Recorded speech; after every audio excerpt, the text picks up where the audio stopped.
Hi everyone. This week's episode of Nubs Collection is going to be a little bit more somber than my usual episodes. Some of my audience is aware on June 22nd, 2022, my mother Alice succumbed to a year-and-a-half long battle with pancreatic cancer at the age of 71. We're going to talk a little bit in this episode about why in particular I chose to dedicate this particular episode on Ogre battle to my mother, and just talk about some memories that I had of my time with her, our connection through video games. It's going to be a little bit heavier subject matter in my usual episodes, but I just wanted to give you all advance warning. But anyway, let's go ahead and get the episode started.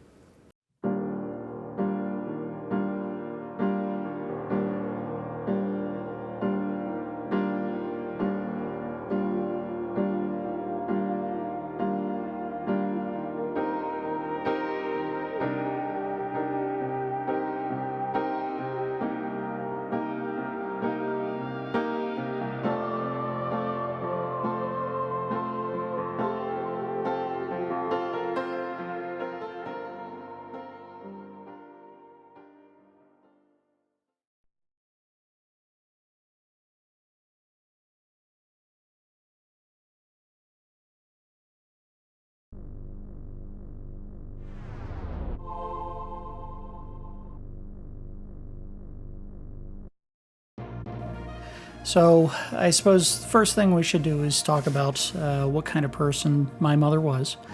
If you didn't know my family very well, or in particular my mother, some of this stuff would be interesting. Seems like a contradiction in some cases, but this is how I remember her now and for the rest of my life. She was a very introverted individual, just much like myself.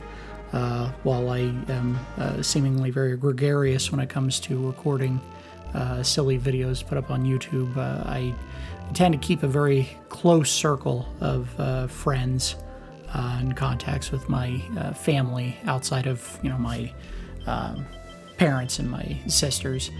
She was very much the same in that regard. She didn't have a lot of close friends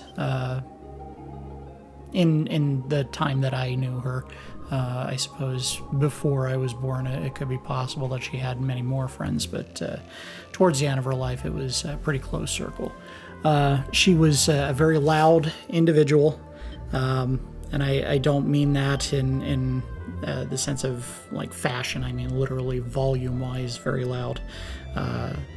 If you did know her, she had two volumes, off and 11. Part of that was from the fact that she was hard of hearing. She was completely deaf in one ear and had only about 20 or 30% hearing in her other ear. But also part of that was from her upbringing. She was born in Louisville, Kentucky, as a southern gal.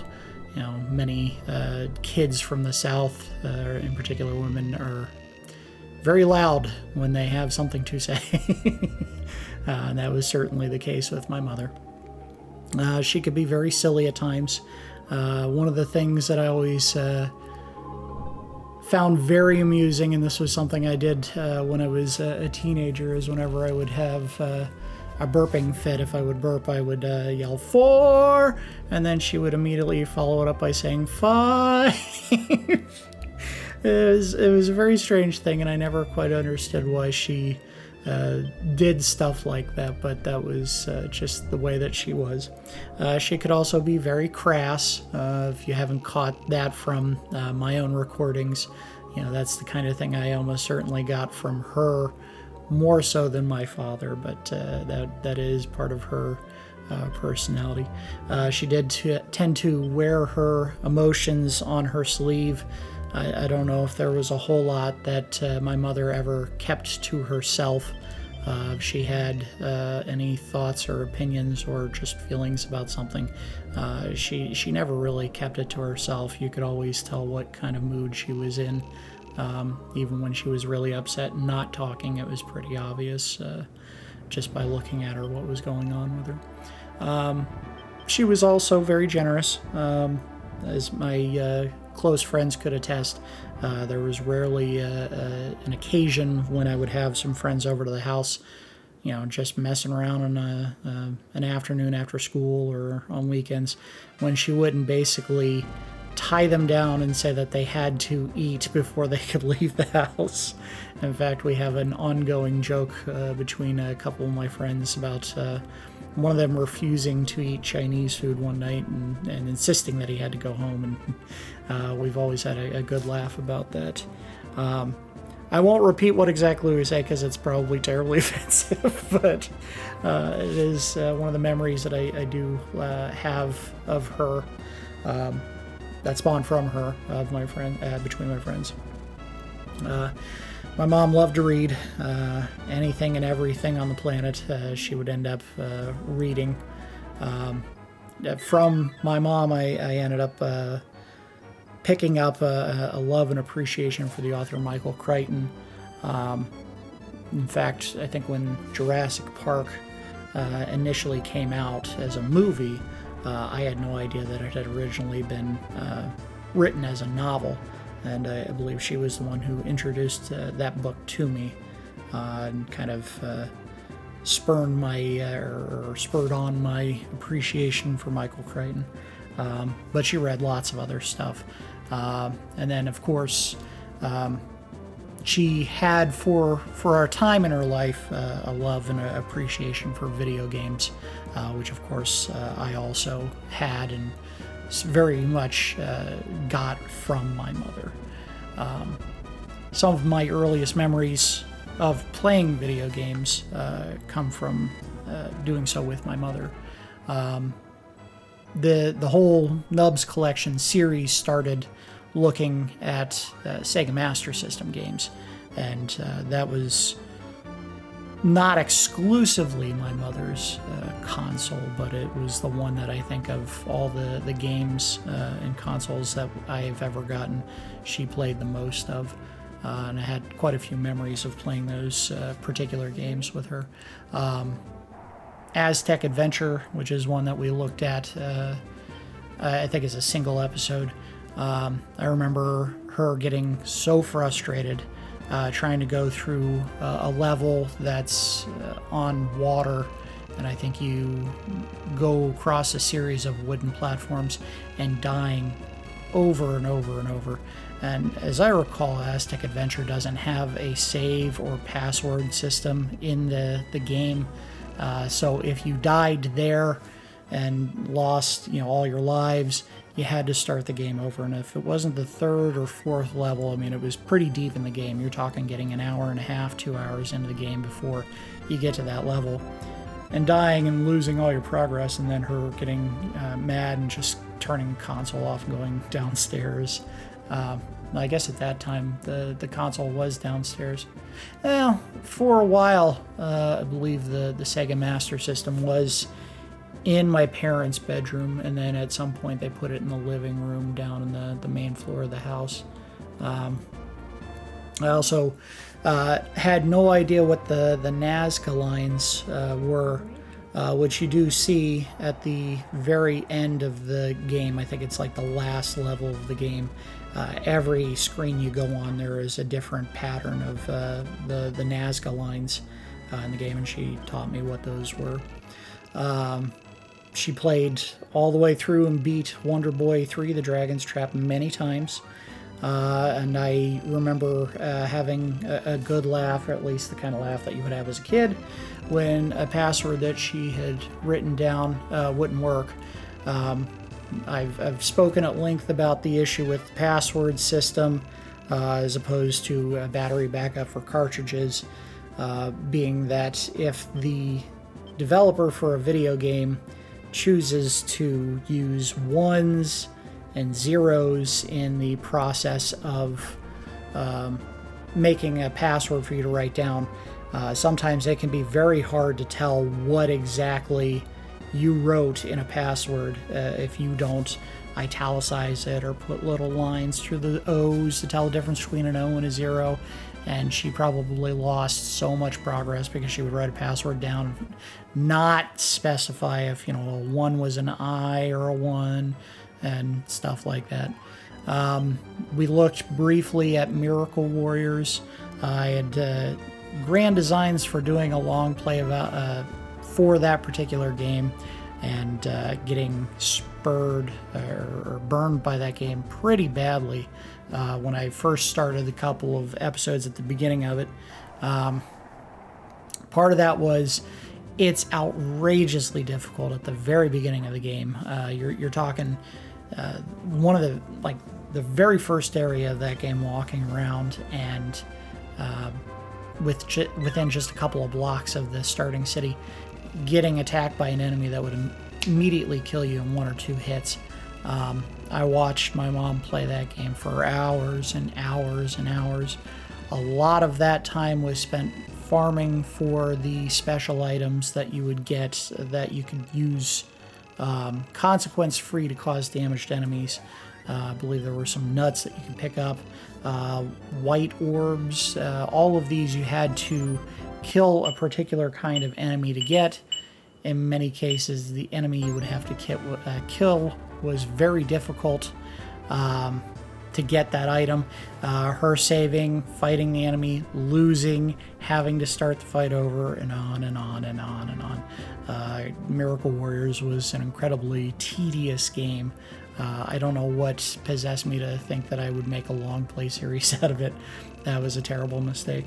And if you watched my Golvelius long play, I relayed a story in the first episode of that particular long play that I say it haunted me when I did that episode, but the truth is it's one of those fun stories in the family that people will share about me as a kid.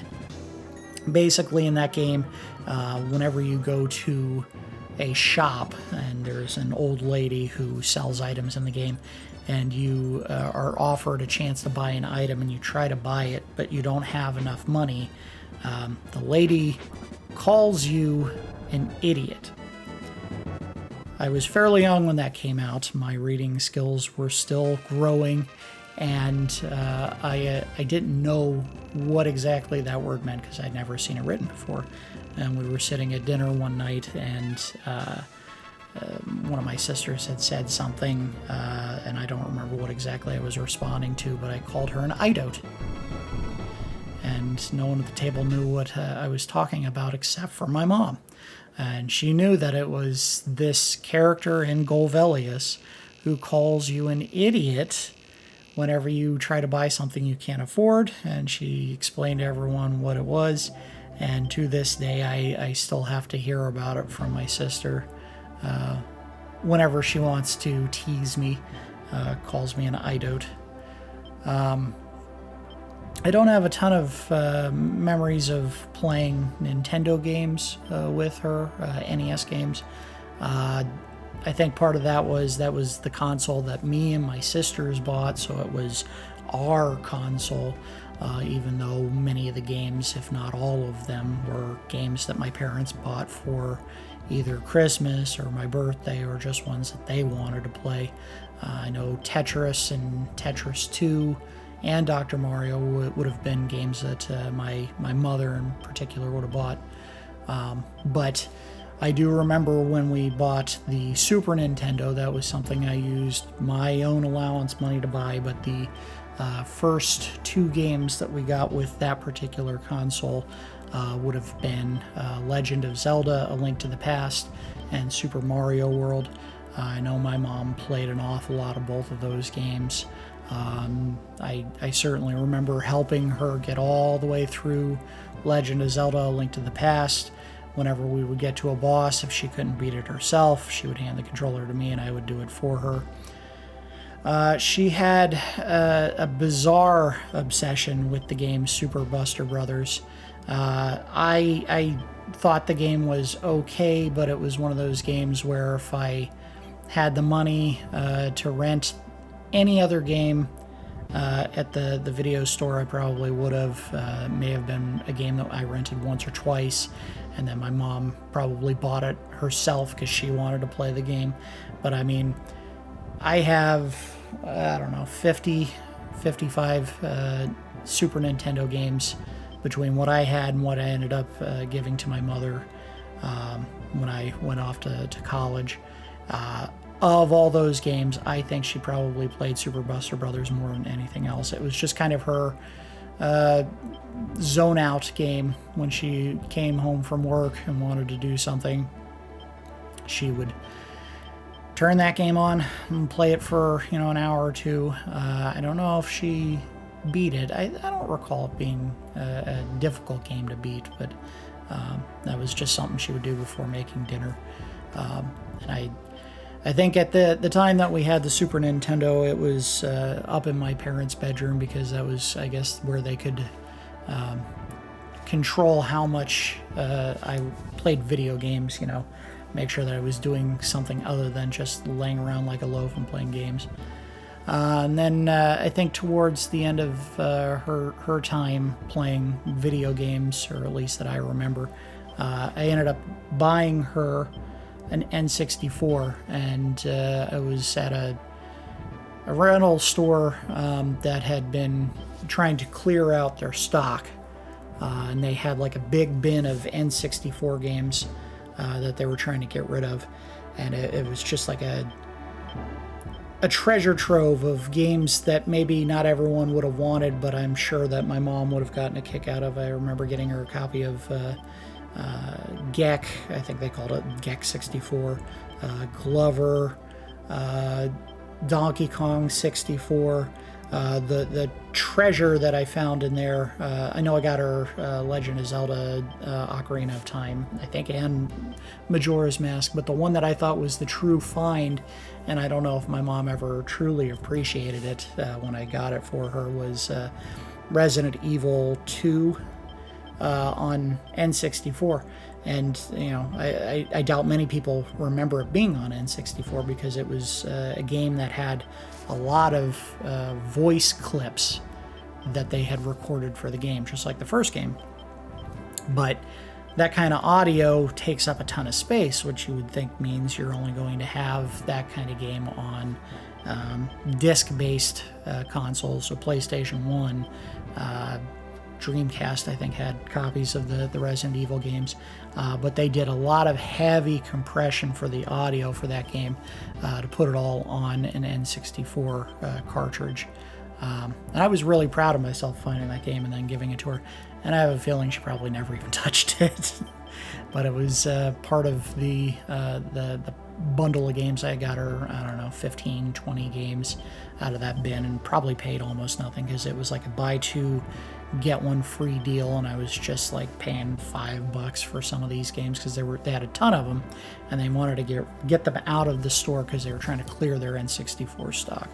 And I was quite proud of what I had accomplished there, and I don't know if she ever appreciated it the same way that I thought.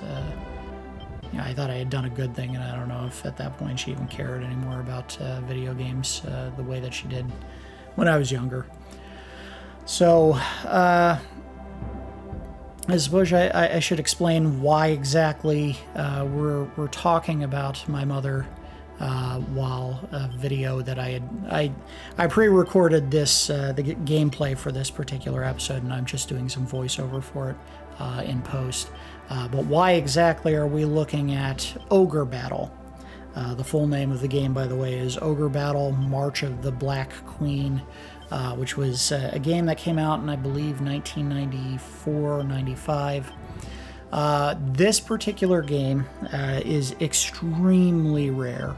At the time it came out, Atlas, and I believe that may have been the publisher, and, well, it may have been before they went under the more familiar name of Atlas, but this was very much an Atlas game. I think Quest pops up at the intro screen of the game, but they only made 5,000 copies of this particular game. I remember when it came out, or when it was in development, there was a heavy push for it in the RPG-specific section of Nintendo Power, where they would talk about specifically RPG-style games, but also in general games that I believe were big in Japan that may or may not get ported to the US. This is one that they talked about ad nauseum in Nintendo Power. They probably had 2, 3, 4, 5 straight episodes where they were talking about this particular game, and it was like, wow, this sounds incredible. I lucked out. One of the rental stores that was near our house happened to have a copy of this game, and I played it, once or twice, rented it once or twice, and had difficulty finding it after that because, of course, I wasn't the only kid who had heard about it and wanted to check it out. I don't think I ever got anywhere close to beating it from rentals, but I remember thinking that, if at this time I was well aware that, stores, when they were clearing out stock to make room for new consoles and new games, would sell old carts. And I own plenty of games for the Super Nintendo that I ended up getting as a result of sales of carts they were trying to get rid of. And I remember thinking, man, when Ogre Battle is, getting ready to be sold, I gotta be there. I gotta find that game and try to buy it. And I couldn't find it. It's very likely that someone may have known the rarity of this particular game, rented it, and then never returned it to the store because, you pay a rental fee, never go back to that store again, you get a game that was going to end up being worth a lot of money. Maybe people didn't know about the rarity of games at that point in time. I don't know if I did at the time. I just knew that it was a really cool game that I liked a lot and I wanted to buy, but couldn't find it in the store anywhere. So this was something that at the time FuncoLand was very much a thing. That's the name that GameStop went by before they rebranded themselves.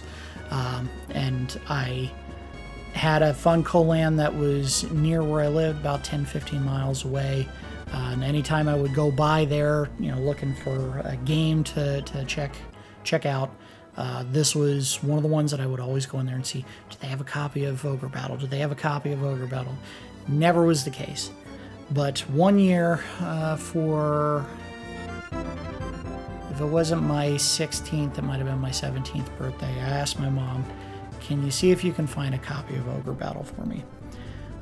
She looked, at the locations that FuncoLand had in the area. I do live in the DC area, so they probably had a couple of them. FuncoLand, I believe, was originally based out of Minnesota, but at this time they had branched out, started opening stores around the country. DC probably had 3 or 4 of them around the area, the greater metropolitan area, as people who live here call it. She ended up going to pretty much every one that she could find in the area, seeing if she could find a copy of the game. And then she did end up finding a copy at one of the outlets that was up in DC proper. And she gave it to me for my, I think I said it was 16th, possibly 17th birthday. At the time, she made clear how hard it was to find this game. Although this was something that she never explicitly did, even as I got older, she told me exactly how much she ended up paying for it. At the time, she paid, I think, about $100 for this particular game. If you go on eBay today and look up the cost of a copy of Ogre Battle, you're talking used cart in good condition, runs anywhere between $200 and $300 used. If you somehow manage to hold on to not only the cartridge, but the box, the instruction manual, the little poster insert, the wrapping for all of that, you're talking a game that could run anywhere between $1,000 and $2,000. Knowing the value of the game when she bought it used, the effort she went through to find the game, I still hold Ogre Battle as the most cherished gift that I have received from anyone in my family, and it's not even close. I was not the kind of kid when I was growing up that ever, when I got a gift, felt the need to go show off to my friends or family or anything like that. This was the one exception. When I got that game, I remember the day clear as day, going out and walking to my friend's house. It was a terribly windy day because my birthday's in March, and walking all the way up there because I had to show him, look at this game I got. It's so hard to find, and my mom got it for me. I don't recall ever doing that for any other game that I ever got or any other gift that I ever got, but this was one of those occasions where I needed to show it to people because of how awesome it was that I got this. If I did have a regret for anything that I've done with this channel, unfortunately, my regret would have been not being able to record an episode for this particular game with my mom to let her know how much it meant to me when she got this for me. It was one of those things that I had always intended to try to do when she was starting to feel better. Unfortunately, the chemotherapy that she was undergoing made her very weak, very tired. She was only awake a couple hours a day for the majority of the time from when she initially had surgery to remove the afflicted organs that the cancer had spread to, or portions of those organs, until she passed away. She wasn't awake very much. It would have been extremely difficult to try to record that episode, but I do wish that I had had a chance to do that. So anyway, that's most of what I wanted to say. Obviously, I do love my mom, and I miss her. Wish that things had turned out differently, that she had found a way to recover, at least to the point where she could have enjoyed a meaningful couple more years. But fate or luck, or if you're religious, God had other intentions for my mother. So anyway, let's transition to talking about the game that we're looking at here. There is a ton of stuff to talk about with this game. Part of the reason why it's so valuable and why people love it so much and feel a need to talk about it or buy it as much as it costs to get a copy of it. So basically the way that Ogre Battle works is you are the leader of a group of rebels who are attacking an empire that has spread across the entire world. You are tasked with overthrowing the empire one part of the world at a time. The way it usually works is you have a group of units that you can construct any way you want. You can have between 3 and 5 people max in your party. Smaller units take up less space. Bigger ones like the big griffins and Cerberus type monsters that you've seen take up 2 spaces in your unit.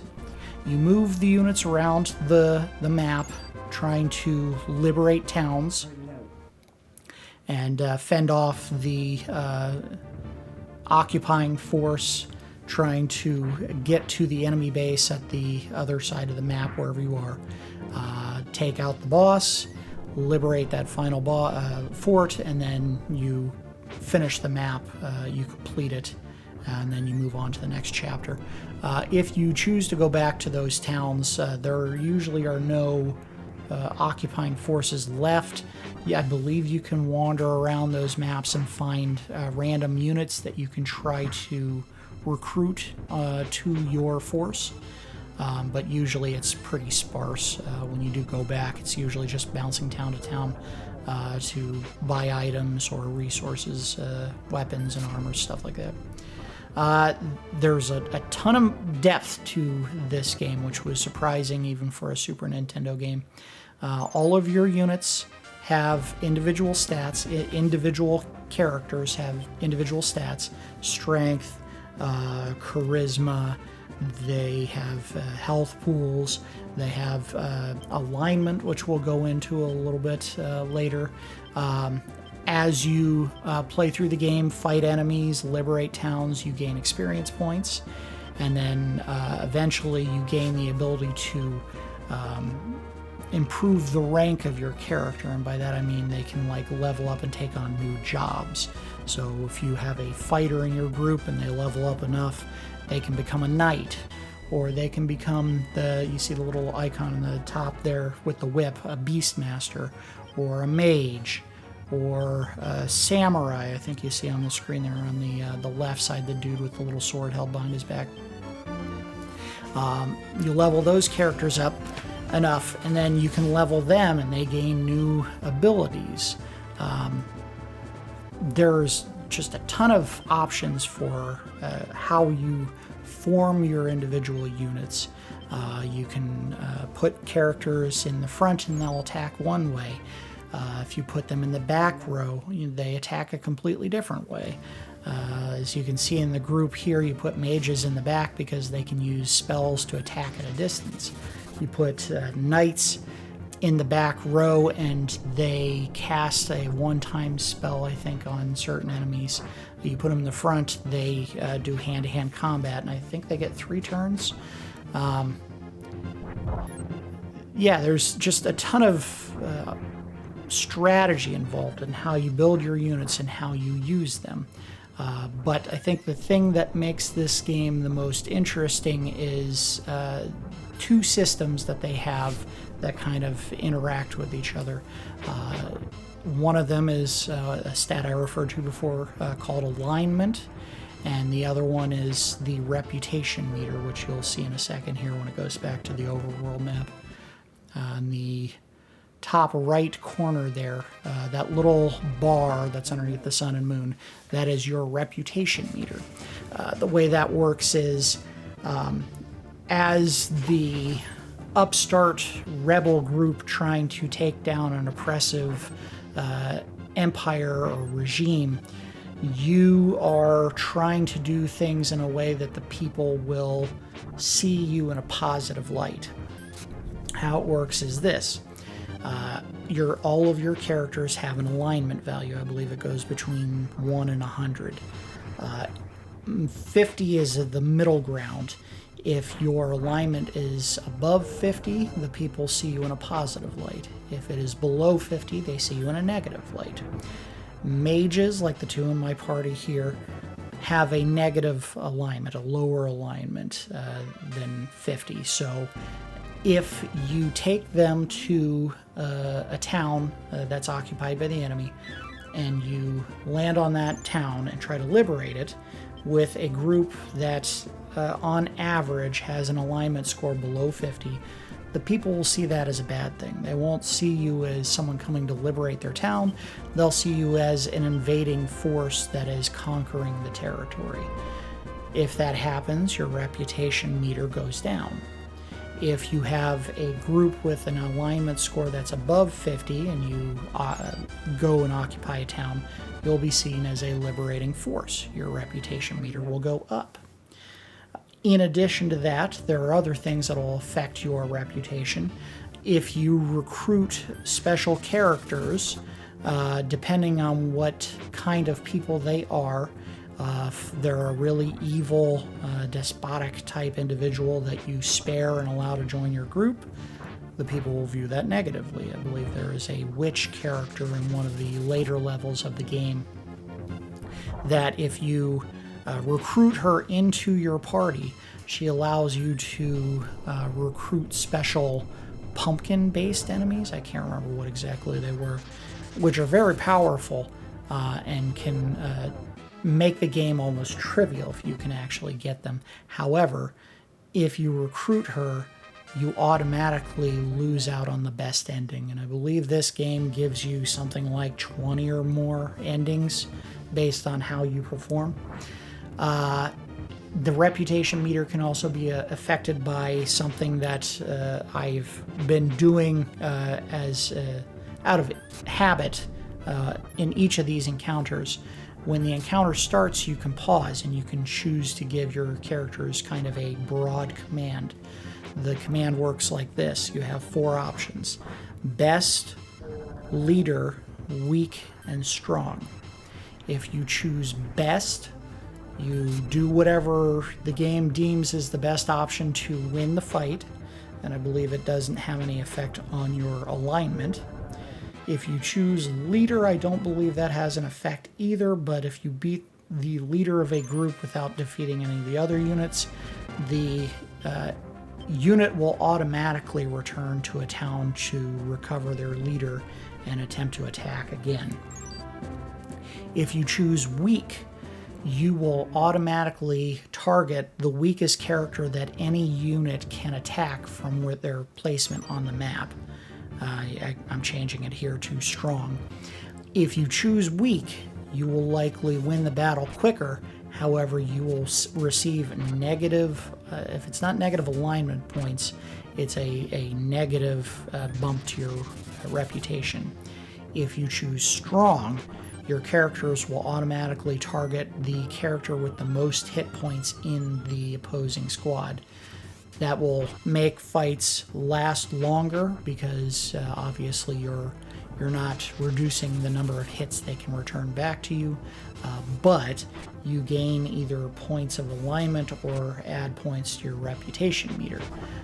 So it's very important to do strong if you're trying to keep the alignment for particular units high, and if you have units that you want to be very negative, help you recruit monsters and other stuff, you choose weak.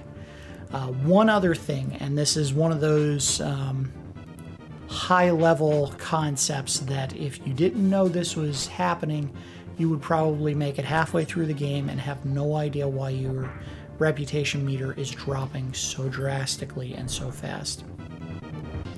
As the plucky upstart group that is trying to take down this empire, you are meant to be an underdog.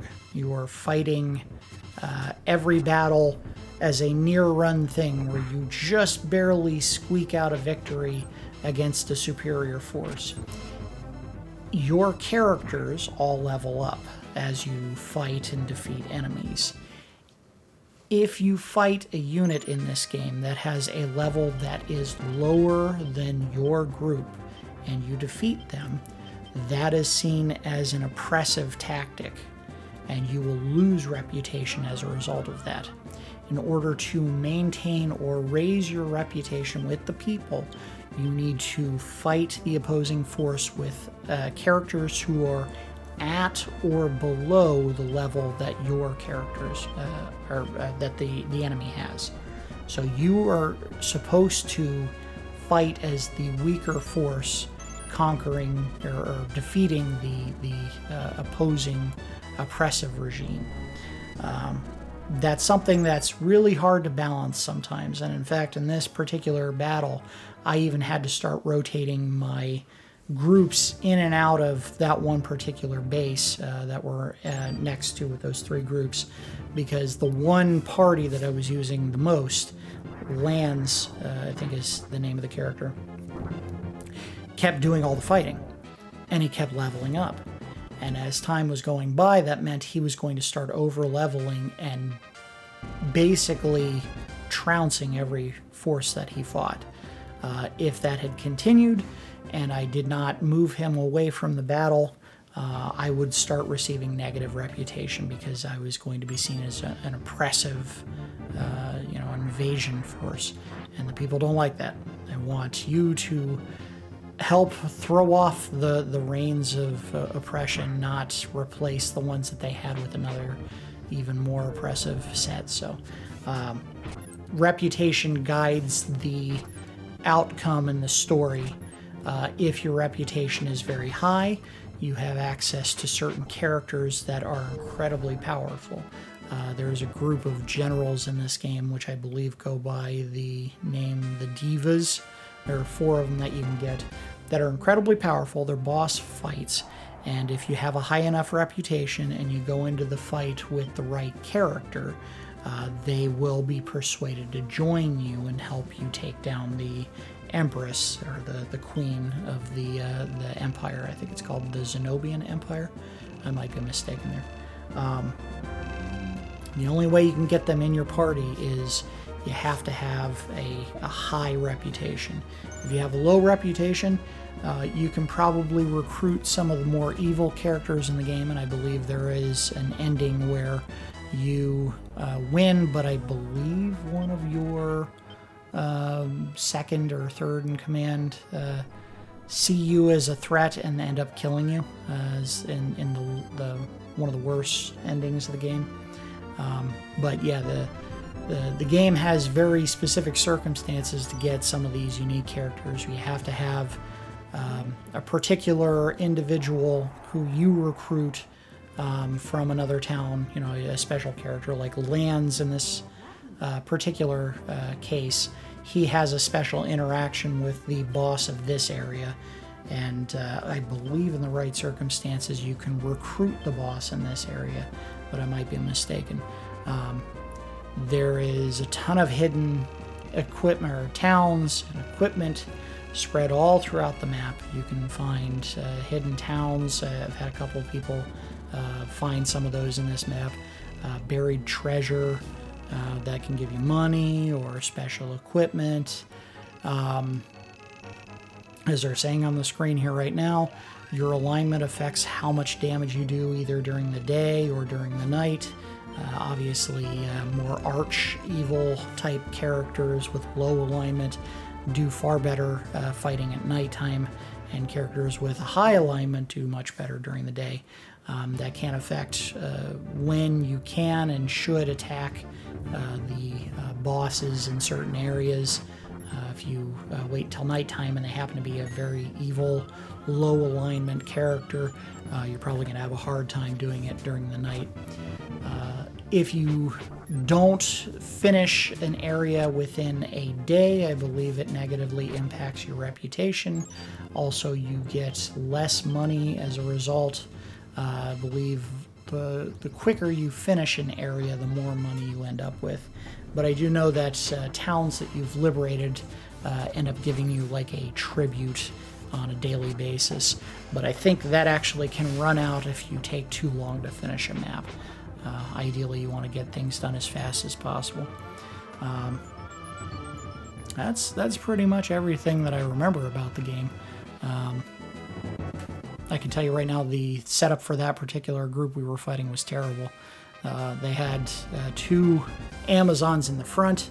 Ranged units should never be in the front in that case. They should always be in the back so that they're away from action. And in fact, I think they actually do more damage fighting from the back row. They certainly get more attacks. You can see my unit there found a neutral character on the map. Basically, what you can do is you can ask them to join your group. Depending on your alignment, they may or may not do that. I had a unit that was being led by a wizard who has naturally low alignment. Golems, I believe, are also low alignment characters, so they tend to be more attracted to units with low alignment. So I'm not surprised that I ended up scoring the befriend with that particular group. But I was going to let the episode run all the way to the end, but I'm kind of running out of things to say about this particular game. There's a ton of depth to it. I believe in total there's about 30 or 35 episodes for the game. Each episode is just one large map that you have to liberate. This particular area, I think, is one of the smaller ones. Larger ones can have anywhere between 10 and 15 bases or towns, temples that you can liberate. It can be very busy. Individual maps can take upwards of 5 or 6 hours to complete. I can tell you now, the game can be unfair at times.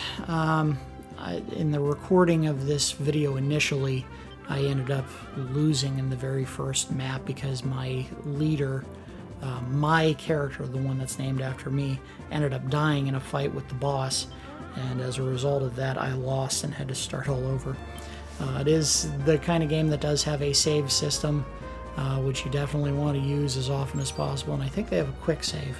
This may be the first game I've ever played that had a quick save, where if you're in the middle of a fight, you can do a one-time save where you quit out to the menu, and when you come back, you reload it, but the game doesn't save your state right there to be re-accessed at any time.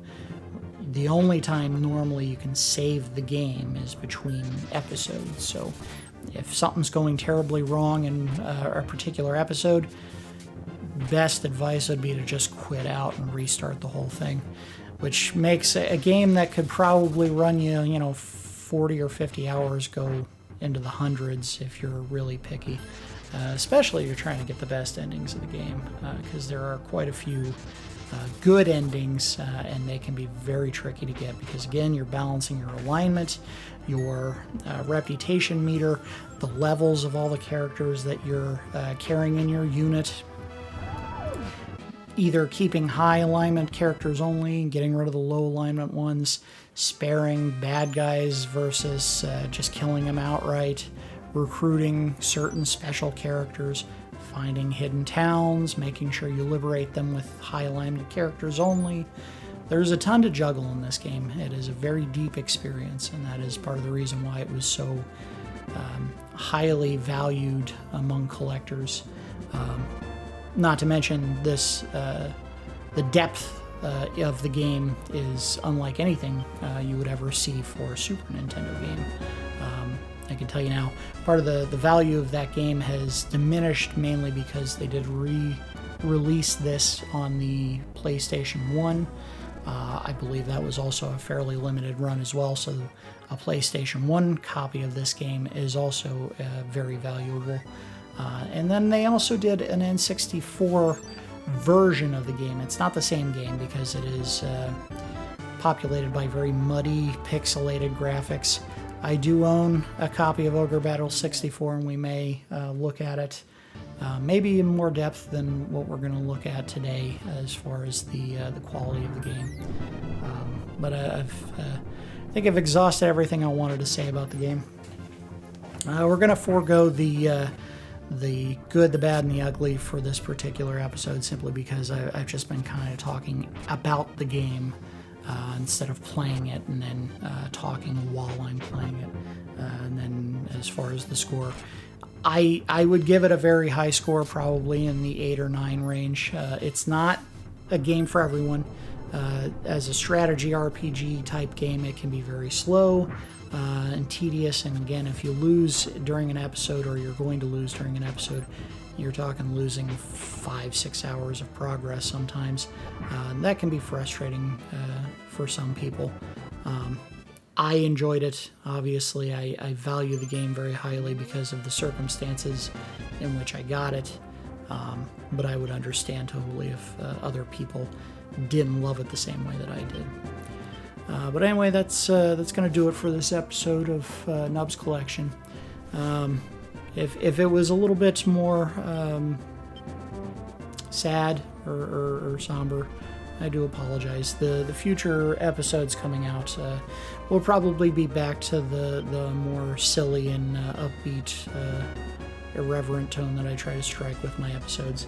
But this was definitely something that I wanted to talk about, given that it's so close to the passing of my mother. So if you haven't haven't talked to your parents in a while, give them a call, write them a letter, tell them you love them. Our time on this planet is short, and you shouldn't waste it over trivial things. But as always, I do appreciate each of you watching, and I will see you next time.